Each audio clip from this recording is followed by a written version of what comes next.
started. If you have any question, like I said, you can use the chat box or you can unmute yourself. This is 2020, and the purpose of this workshop is to have 20 minutes of job search, 20 minutes of networking, and 20 minutes of interviewing skills. I know that each one of itself is a workshop in itself, but this is a 2020, just giving a brief overview. If you need more information or if you need to schedule an appointment, please refer to the current UCS schedule that we have, which is we're doing everything virtually, remotely. You can still schedule appointments through Cougar Pathway, and you can still attend some of the RSVPing in Cougar Pathway. At the end of this presentation, you would see, I would provide you my email, my phone number. If you need to reach out to schedule an appointment, or if you need more information, then I'll be able to give you that.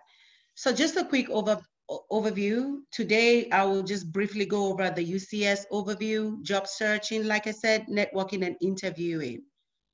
If you don't mind, if you're a student currently logged into this workshop, can you just introduce yourself by stating your name, your field of study, and one thing that you hope to learn today? You can unmute yourself and do that. Please unmute yourself and just state your name, your field of study, and one thing you hope to learn today.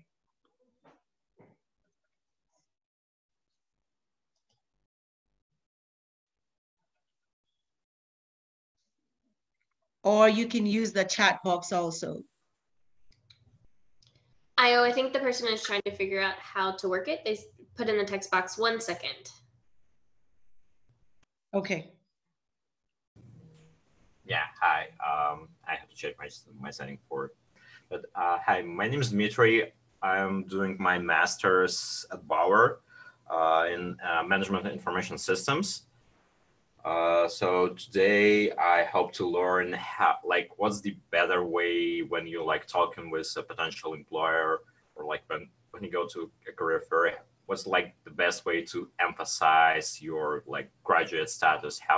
What's the best way to emphasize this? Like, I already have my bachelor's degree and like with a high GPA and everything, so I've graduated before, and like I know how to do things, like how to make like basically a difference, like distinguish yourself between like your and the rest of the people who go to this type of events, or like apply to the same. All right, thank you so much.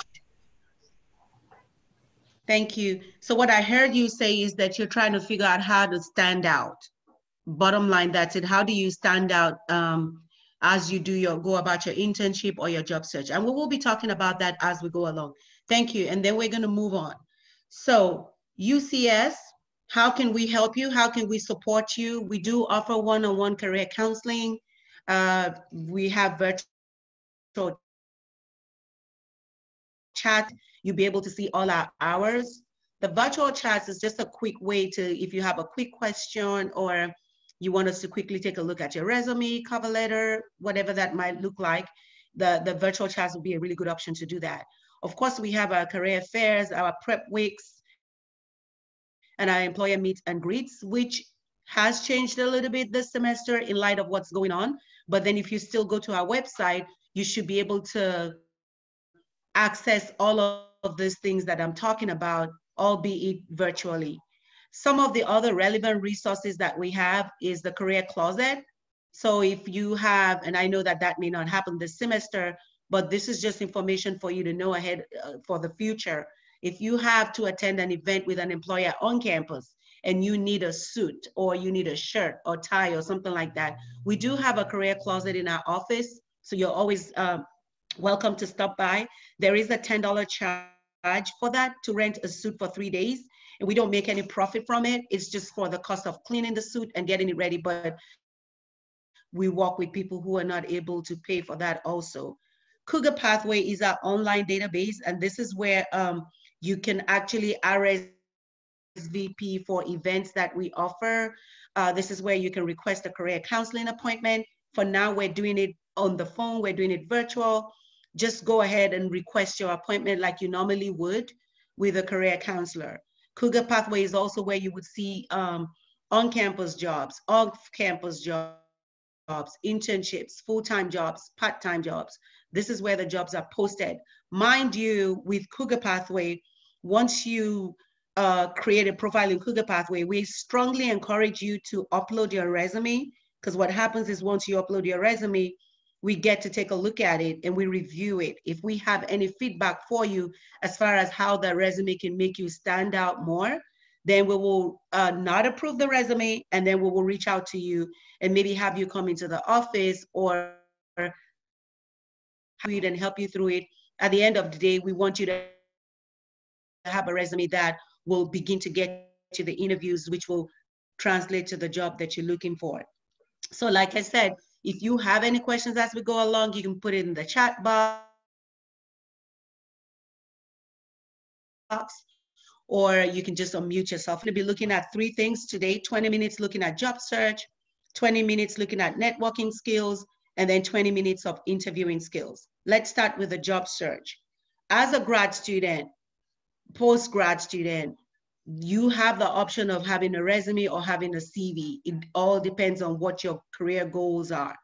Usually people who are in academia or people who are looking for some type of fellowship or grants, they may be required to turn in a CV.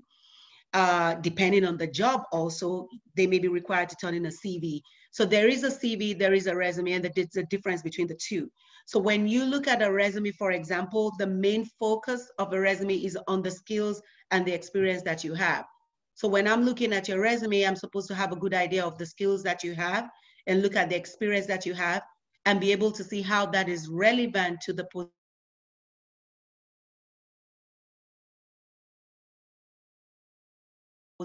Now, in terms of a CV really emphasizing your academic achievements. So if you have any type of publications that you have, your work experience also, maybe conference presentations or anything that is an academic achievement, it is strongly highlighted on the CV. Not that you can't put that on your resume, but the CV is a better option for you to highlight that. Like I mentioned before, with the resume, you use it in almost all industries, nonprofit, public sector, businesses, whatever. A CV most of the time is academia. Sometimes we find that in the healthcare industry, it all depends. And if you're looking for a fellowship or for a grant. When it comes to the page limitation on a resume and a CV, we say for a resume to limit it to 2 pages, and 2 pages only if you have relevant experience, meaning that the experience that you have is fine for. If it's a CV, the length of your CV will depend on the experience that you have, whether it be your professional experience, your academic achievements. I've seen CVs that go from 3 pages to 4 pages to 6 pages. The CV gives you the opportunity to put and highlight your academic achievement, your professional work experience, any core competencies that you have, and a lot more. So you're able to do a lot more on a CV and include a lot more on a CV than you would on a resume. I get the question all the time, I have 10 years or I have 20 years experience. How do I put that on my resume? You may not be able to do that if your resume is limited to 2 pages. So what I say is that you look at the experience that is relevant to the industry and the position that you're applying for, and that's what you highlight on your resume. The other thing when it comes to job search is you have to customize your job search so you can see the success you're looking for. So you can see we're saying that customizing will actually translate to your success. So for example, a successful candidate who has the primary responsibility of teaching any type of course or developing undergraduate courses within a specification may need to meet the biology program. So for example, on the screen, you see job A and job B. These are 2 different job descriptions.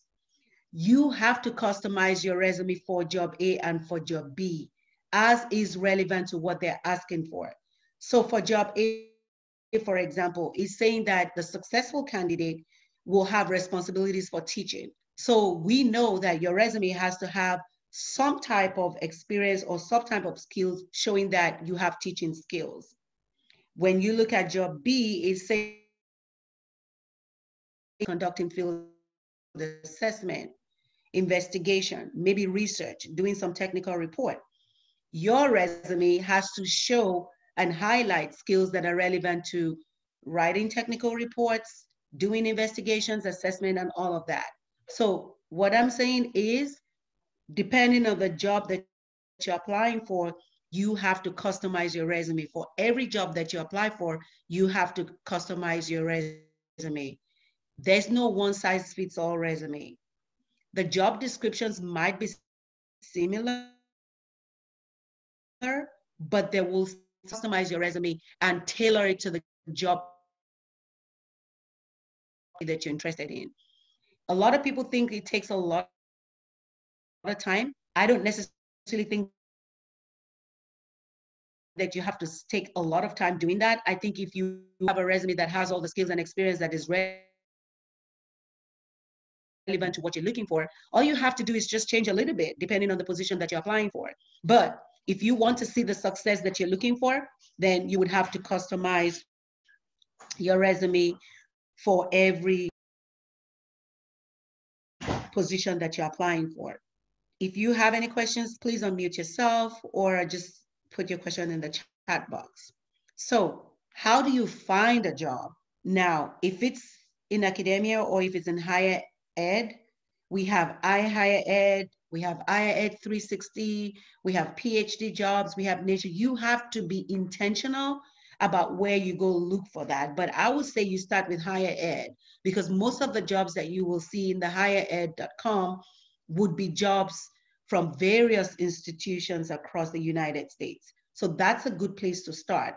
Now, if you're looking for a position in academia, it's also good to start with faculty members also, because they may have some tips that they give you. They may have some ideas, they may have some contacts to refer you to. But when it comes to academia positions, higher ed websites like Higher Ed Jobs would be a good place to start. If you're interested in the government jobs, and some people say they just want to work for the government, usajobs.gov is really, really a good place to go. I would also strongly encourage that you do some research and understand the job, understand how, or the tips and the techniques for getting a government jobs, because you have to be knowledgeable about that. You have to be very intentional about your application. The process is a little bit different. So I would say get some more information, schedule a career counseling appointment with one of our career counselors so we can walk you through that and just give you more tips. Now, for general job search, don't forget Cougar Pathway. Like I said, we have jobs posted in there every day, updated every day. There's also Glassdoor, Indeed, and LinkedIn. So when it comes to general job search, you have to be creative. You have to know what specific industry you're interested in. You have to know, how do I reach out to contacts in this industry? LinkedIn is a really, really, really good resource, because you can have your professional networks in LinkedIn, and then also you can reach out to professionals on LinkedIn, and they can give you some tips, or they can even give you some more suggestions as far as where to go. For international students, you have to look everywhere. myvisajobs.com is a good place to see the employers that have hired international students in the past, or that have sponsored international students in the past. So at least you have a benchmark, you have something to work with. But with international students, I wouldn't just limit myself to specific companies. I would say make sure that your resume, your CV, whatever tools that you're using for job search is up to date, and then just market yourself just like anyone else would market themselves. When you get to the point where you are being offered a job, then the issue of your visa or OPT or whatever that might be, you can address it at that point. But it is very important, first of all, for you to understand the job search process and to be able to understand how to even look for work. So let's go to networking. So networking is not just going to a career fair or going to a networking event. It's not just, well, we've been advised or we are strongly encouraged to network, so I'm just going to network. I see a rare form of networking, which is people networking amongst themselves, students networking amongst themselves. Working, but then in order for you to see the results of networking, you have to learn how to develop long-term relationship with people who know you or who know of you or people that you know. So who do you find in your professional network? Your colleagues, students like you, your advisors, your professors, we, the career counselors in UCS, by attending conference. When you attend a conference, yes, it's good to get the content. Yes, it's good to get the knowledge of the industry or information that is being shared at the conference, but have a goal for yourself. I am going to attend this conference and I am going to network with at least 20 people, depending on if you're an introvert or if you're an extrovert. For extroverts, they may be able to connect with more people, but for introverts, they may not be able to connect with as many people just because they're introverts, but have a goal for yourself. I am attending this conference to learn and also to expand my network. Professional associations, those are really a great way. And usually they have student memberships, and the student memberships are not that bad. I mean, it's quite affordable. So the option, what that does is if you join a professional association as a student, you have full access as a professional in the profession. So meaning that you're going to be able to network with more people in the industry. You are going to be able to see all the job postings and everything that is relevant to that position. So I would strongly encourage you as a student to consider joining a student professional association or joining a student organization based on your industry and your major on campus. You can also include your supervisors or your co-workers in your network. The whole idea relationships that go just beyond, okay, I'm connected with you on LinkedIn just because I'm connecting with you. How do you continue to build your network? By attending career fair and all our career events and all our prep weeks.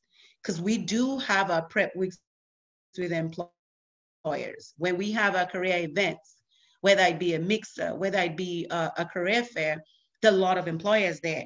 I would even suggest that you attend an event even if you don't feel like you're quite ready for an internship or job search yet, only because you want to learn how to network. You want to practice that before you get to the point where you really have to get an internship or you really have to get a job. So just practice the skills, walk around, meet the employers, introduce yourself to the employers. I know somebody said one of the things they want to get out of this workshop is how do you market yourself and how do you make yourself stand out? Practice your elevator pitch. Go to one of our career events and practice that with an employer. I would even say, let the employer know that this is your first time here. If it's your first time attending the event, let them know this is your first time here. Tell them what industry or what type of jobs you're looking for. Ask them if they have any feedback or any tips they can give you. That will help you to continue to improve yourself, and that will make your comfort level for networking a little bit better or easier if you are the type of person that really struggles with networking. Also, there are a lot of workshops like the ones that we offer at UCS. There's some professional departmental seminars. This is an opportunity for you to meet more staff, faculty, employees, and collaborators. Because at the University of Houston, at UCS, we do partner with a lot of professional organizations, employers, and a lot of stakeholders. So when you attend these events, you're able to network and widen your network connection. Also, informational interviews, those are really good, especially if you know that, okay, this is an industry that I'm interested in. I don't know much about this industry, but I'm just interested in it. I would like to know what I need to know so that I will be successful in this interview. I would say reach out to someone that you've seen their profile on LinkedIn and you're impressed with their professional work that they've done or the experience they have, and reach out to them or even to the company for an informational interview. The purpose of an informational interview is to get information, collect information, and use it to your advantage. Build networking through LinkedIn. Connect with as many people as you can on LinkedIn that is relevant to what you're looking for. LinkedIn is not like Facebook. LinkedIn is not like Instagram. It's not like Twitter. It's not per se a social networking platform, but it is a professional networking platform. So whenever you connect with people on LinkedIn, it is for professional purposes, and you have to keep that in mind. Is by attending conferences, whether they're national conferences or regional conferences. Again, like I said, with the professional associations, they do have student registration discounted for students. So it's not as expensive as for professionals, but if you know that that's an area that you're really, really interested in and you want to invest in yourself, then attending a professional or national conference is really great because you get to hear some great speakers, attend some good sessions, and also you have the opportunity to network with everyone that attends the conference. Moving on to continuing on with networking. This is just LinkedIn and see what it looks like. Like I said before, going to a conference, set goals for yourself. I would also strongly encourage that you set goals for yourself on LinkedIn. I'm going to have 5 connections per week. Depending on your comfort level with networking, you may want to push yourself a little bit further and say, I'm going to have 20 connections per week. I'm going to share 3 articles per week or post something I'm just going to post something at least 3 times a week. And that's just a guideline. It doesn't have to be 5, 3 articles or 3 posts or 5 connections. It's whatever your comfort level is. The whole idea is that at least you're doing something. You have to be connecting with people, even if it's one person. If you start with one person a week, then gradually you can increase that to 2, 3, 4, 5 until you get to the level where you're comfortable. And even if it means just sharing 2 articles a week, which if you're really interested in a particular industry or particular profession, I would hope that through LinkedIn, you're reading a lot of articles or posts that is relevant and related to that. And you can just share those things and maybe just add 1 or 2 comments, sharing what you think about it. This is how you continue to expose yourself on LinkedIn. Skills. So now the third one is when it comes to interviewing. Interview job. Your application is reviewed through an applicant tracking system. And if you're not familiar with what that is, you can reach out to one of our career counselors. We can walk you through that process and explain that to you. That's a totally different workshops. But bottom line, what the applicant tracking system is a system that tracks all applications that are submitted on some type of online portal. So for example, if you upload your resume on a system, the applicant tracking system will review the resume by looking at keywords and seeing how many of the keywords you have on your resume that is relevant to the position that you're applying for.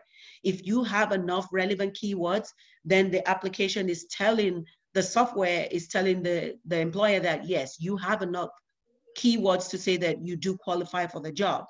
So that's why you have to understand how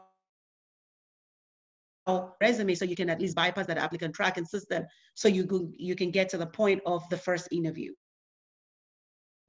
So once you bypass the applicant tracking system and you've gone through HR, you would have the first interview. That can either be a phone screening or sometimes it can just be right there. Every employer has a different process, but it's not unusual to have a first phone screen interview with a hiring manager, even maybe with a recruiter, and then that can proceed on to maybe a Skype or a phone interview with the hiring team or an in-person with the hiring manager. Whatever that might look like, just know that the interview process may and will include some type of phone screening, some type of maybe Skype, phone interview, in-person, and even with the Skype and with the phone interview, or even with the Zoom or whatever, there's so many different platforms that people use.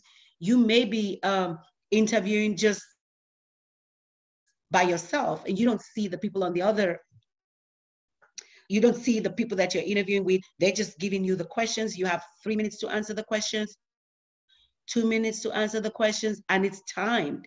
And if you don't finish the answer in 2 minutes, it just goes to the next question. So you have to be comfortable with all of this. You have to be familiar with this. So my recommendation and what I would suggest is, even if you think that you have the interview skills down, I will suggest that you schedule a mock interview with one of the career counselors. We can do that by phone and give you feedback, because we may be seeing something that you don't see. We may be picking up things that you're not even aware of. But it's always good to just to schedule that mock interview and get that done and get feedback so that you know that you're at least prepared. Now, when after the interview, hopefully you go to the first interview, the second one, the third one, if that happens, with in person with the team or more people from the organization, whatever that might look like, then you get to the place where you're offered a job. You can get a verbal offer over the phone, you can get a written offer via email, and then you get to the point where you begin to negotiate whatever that offer is, and then you accept the job. But like I said, the interviewing process is a process. So it's not something that can happen in like 2 days or 3 days. So you have to give yourself some time when you're looking for work and when you know that you're ready for an internship or you're ready for your full-time job search. You have to give yourself some time to UCS to process your application, time for the interview process. We can take anywhere from a week to 2 weeks. It really does depend on the industry. So just be aware that it does take some time and there is a process. Now, also when it comes to interviewing, there are types of interviewing questions that you need to be familiar with. So we have the basic questions, we have the behavioral questions, and we have the technical questions. Most of the time in a typical interview, you will get a combination of all of these types of questions, like the basic questions, tell me about yourself, tell me why you're interested in this position, or tell me why you're interested in this industry, tell me why you think you're a good fit for this position, tell me why we should hire you, why did you apply for this, what are your weaknesses, what are your strengths. There's a bunch of interview questions online if you Google it, but I would say be very careful about that, because depending on the industry that you're applying for, the questions, what they're asking you, even though it's a basic question, may be different industry. So they're asking you a basic question. Yes, it may be a basic question. Always make sure that your answers to the questions, whether they're basic, behavioral questions, technical questions, show some relevancy of your skills and your experience to the position that you're applying for. The basic question, tell me about yourself. This is what trips a lot of people up, because once they get that question, they're talking about everything they've done. They're talking about a lot more than the employer is asking for. That question really should be focused on yourself, what you're currently doing, why you're applying for the position, and the skills that you have that is relevant to that position, and tying the two together in no more than 2 minutes. So this is a question that you have to practice over and over and over again until you get it right. You may have to continue to practice this question based on the industry and the type of jobs that you're applying for. So the basic questions, don't take them for granted like they're just basic questions. Oh, that's just a basic question, I can answer it. The basic questions do count also. When it comes to the behavioral questions, they want to use your past experience or past actions that you've taken as an indication of the future. So that's why they ask you, tell what was the results of it. What the employer is trying to ascertain is, if I know how you view, or at least it guides me towards how you can handle something in the future. So that's why we have to be intentional about the behavioral questions. Whenever you do a mock interview with our career counselors, we do go over those behavioral questions. We'll tell you why they're asking that question. Is this specific question a problem-solving question? Is it a question that is trying to figure out your team work skills? Is this a question that is trying to see how creative you are? Is this a question that is trying to see, can you take initiative? So there are many different things that this question is trying to get at. And you have to understand that so that you give the right example that really, really shows the relevancy of what they're asking for and the skills you have to the position you're applying for. Technical questions. Make sure, for example, if you have anything on your resumes that says that you're proficient in Excel, make sure you are proficient in Excel. Because if you say you're proficient in Excel, you never know. You may get a question, or you may have them pull up the computer and have you do something right on the spot. And then if you're not able to do it, that may not be necessarily a good thing. Also, with technical questions, when it comes to being bilingual, I've heard to where people say, I'm proficient in a specific language.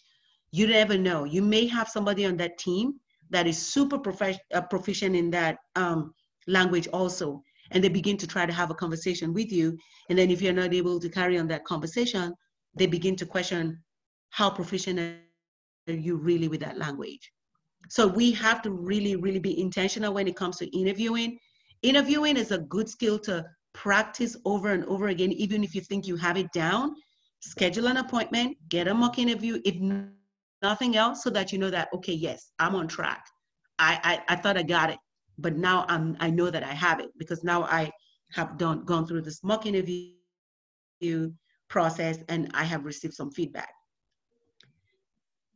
Preparing for an interview, write out the questions and the answers, the behavioral questions, the general basic questions. Write it out. Write out what you think your answers are. Please do not try to commit your answers into memory or memorize your the questions and the answer, only because you may write a question a particular way, but the employer may not ask you that question in the way you have it written down. It may be the same thing they're asking you, but they may be asking you in a different way. When I conduct mock interviews for some students, what I've seen is they really practice the question, they memorize the question and all of that. And when I ask the question in a way that they're not expecting me to ask the question, it's going to throw them off. Or if they've memorized the tell me about yourself question, for example, they memorize an answer. If they lose one word or if they miss one word out of what they memorize, it just throws them off completely. So in as much as we tell you to write the questions and answers down, that's just as a guide and to help you practice. That's not to say, okay, write the question down, memorize the answer, because you're going to get the question and you're just going to spill the answers out. It may not happen that way. Another good practice is to record yourself as you answer the question. When you record yourself, you're able to see for yourself what you look like on screen. Your nonverbals, you're able to pick that up. Your verbals, you're able to see, ooh, I missed that question, I could have done better. So the more you record yourself, the more you're able to see the areas that you need to improve on. Am I making enough eye contact? Especially when it comes to the Skype type interviews. I talked about having a mock interview at UCS. Also, you need to know ahead of time where you need to go if you're going somewhere for an in-person interview. Take into account traffic in Houston, very unpredictable. If you travel on 59, 610, the Beltway, I don't care what the highways in Houston, you just have to give yourself some time. It's better for you to get there on time and know that you're there than to try and reach the employer and say, oh, I'm caught in traffic, I'm running late. That's not a good idea. So always give yourself some time. Know where you're going ahead of time and get there on time. Professional dressing, even if you feel like the job doesn't require professional dressing to come to work every day, keep in mind you still don't have the job yet. You have to give that professional persona so that you get the job. And then when you get the job and you begin the job, then you can fit into the culture of the office. But before you do that, professional dressing is a must when you're going for an interview. You can take a portfolio if you want. It's a good idea to have one. And if you have one, make sure you have your resume in it, or write in paper if you think you may want to take notes. Always take a resume with you, especially if you submitted a resume online and then you didn't get this interview until a couple of weeks, maybe after you submitted that resume, and now you have an updated resume. I would always take that with me if you have an updated resume. And even if you don't, whatever resume you submitted online for the job, still take that with you. Once you get to the interview and you get seated and the interview is about to start, if you have an updated resume, I would say, usually they will ask you if you have any comments or if you have any questions before they start the process. At that point, I would say, yes, I have an updated resume, and then I would just give them copies. To be on the safe side, always have at least maybe 6 copies, because you never know if it's a team interview. You never know how many people you might have on the team. But if you have 6, even if you don't have enough for everyone, I think that's a good number to start with. And if it's the type of interview that they've told you how many people will be in the panel, then make sure you have at least one resume, updated resume for every one of them, or a resume that you submitted to take that with you, and you can put that in your portfolio. If it's an interview where they've already told you the names of the people that you're going to be interviewing with, please try and review the names of the interviews, research their backgrounds on LinkedIn, remember the names, and if they didn't tell you, if the panel introduces themselves to you during the interview, try and remember their names. Might be a little bit difficult if you have over 10 people on the panel, or maybe more than that. But if you have maybe 3, 4, 5, try and remember their names. As each one is asking you a question, it's a good answer. It's a good practice to say their name as you answer their question. So for example, if I ask you a question, tell me about yourself, I would say, Cynthia, I have been da da da da da da da, and you say that, so that that helps you remember their name, and that keeps you connected with them. Okay, so interviewing process, we talked about how you apply, tell me about yourself. This is just to help you pick 5 points that something that you've done, whether it be academic, skills that you have, anything that stands out, makes you stand out, that have impacted who you are and why you are interested in that field of choice. Those are some of the things that you can include in the tell me about yourself questions. So things like your accomplishments, your achievements, if you've mentored someone, if you've done some type of research, that you would include that in your tell me about yourself. So again, job search, be intentional about it, be prepared, make sure you have the right tools, meaning your resume, your CV, a cover letter. Make sure you know where to look for work, make sure you know the timing of when to look for work, and make sure you know about the industry by doing your research. Networking. Make sure you continue to work on a daily basis to expand your networking skills, your networking connections. Have a goal for yourself, daily goals, weekly goals, monthly goals, whatever works for you, but make sure you have a goal for yourself to help you improve on your networking skills and to widen and broaden your network connections. Interviewing, that's what's going to get you the job. If you don't remember anything else from this presentation, I want you to remember that the interviewing, it's what's going to get you the job. It doesn't matter how good you look on paper. When you get to that interview, whether it's by Skype or whether it's by in-person, that's your opportunity to showcase the skills that you say you have on your resume or your CV. And that's the opportunity to show the recruiter, the hiring manager, the team, the panel, whoever you're interviewing with, how you can add value to the organization and how you can make some impact. So, do we have any questions? And Donna's name is on this slide. She's one of our career counselors. You can reach out to her. Obviously, you can reach out to me. You can go to Cougar Pathway and schedule a mock interview or with any other career counselor, so that you know also, because this workshop is specific for grad students. Myself,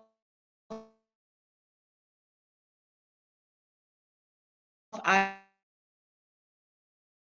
students. So if you need that one-on-one time, whether it be to review your CV, out, and we will be more than willing to schedule an appointment with you. Do we have any questions?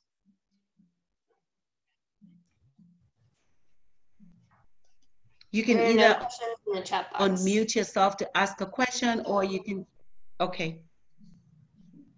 If you have any questions, you can either use the chat box or you can unmute yourself.